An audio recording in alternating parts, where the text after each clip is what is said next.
Welcome to the other side. ناظرین، جیسا کہ پچھلی ویڈیو میں ہم آپ کو بتا چکے ہیں کہ ایک دور میں ترکوں نے دنیا کے ایک بہت بڑے رقبے پر حکومت کی، لیکن ترکوں کے غلط فیصلوں اور ان کی غلط پالیسیز کی وجہ سے ایک وقت ایسا بھی آیا جب ترکوں کو اپنا ایک چھوٹا سا ملک بچانے کے لیے بہت سے معاہدے کرنے پڑے۔ انہی معاہدوں میں سے ایک معاہدہ ٹریٹی آف لوزان بھی ہے، جس کے نتیجے میں جدید ترکی معاشرے وجود میں آیا۔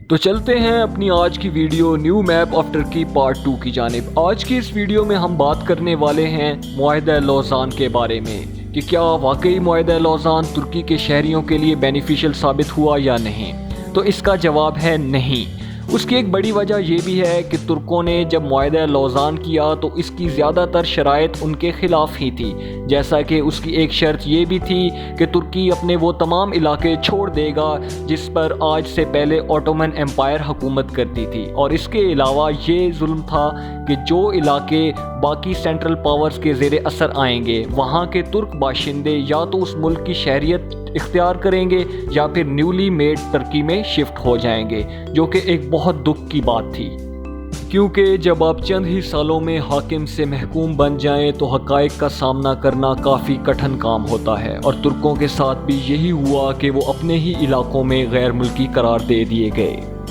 اب سوال یہ پیدا ہوتا ہے کہ کیا ٹریٹی آف لوزان 2023 میں ختم ہونے والا ہے؟ تو اس کا جواب ہے نہیں۔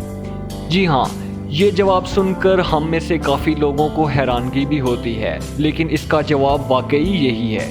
اس کی ایک بڑی وجہ یہ ہے کہ ٹریٹیز کبھی بھی ختم ہونے کے لیے نہیں بنائی جاتی۔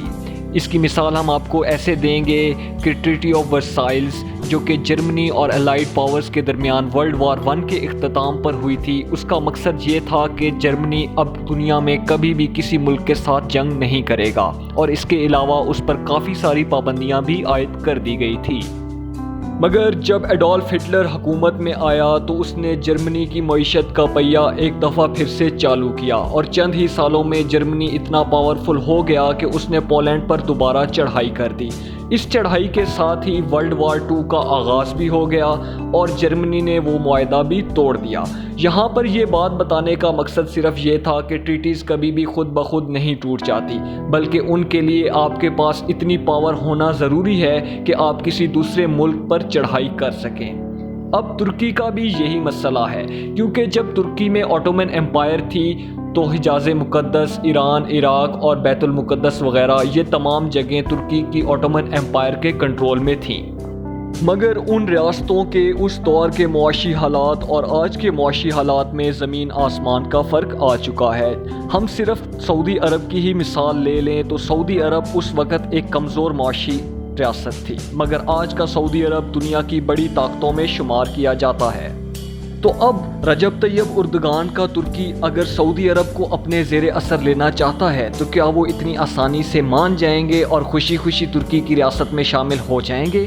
بالکل نہیں، ایسا کبھی بھی نہیں چاہے گا کوئی بھی سعودی باشندہ۔ اسی لیے تو کہتے ہیں کہ ٹریٹیز ختم ہونے کے باوجود ایکسپائر نہیں ہوتی۔ آپ کی اس بارے میں کیا رائے ہے ہمیں کمنٹ کر کے ضرور بتائیے گا۔ اگر آپ کو ہماری آج کی ویڈیو پسند آئی تو کائنڈلی لائک، شیئر اور سبسکرائب کیجیے۔ شکریہ۔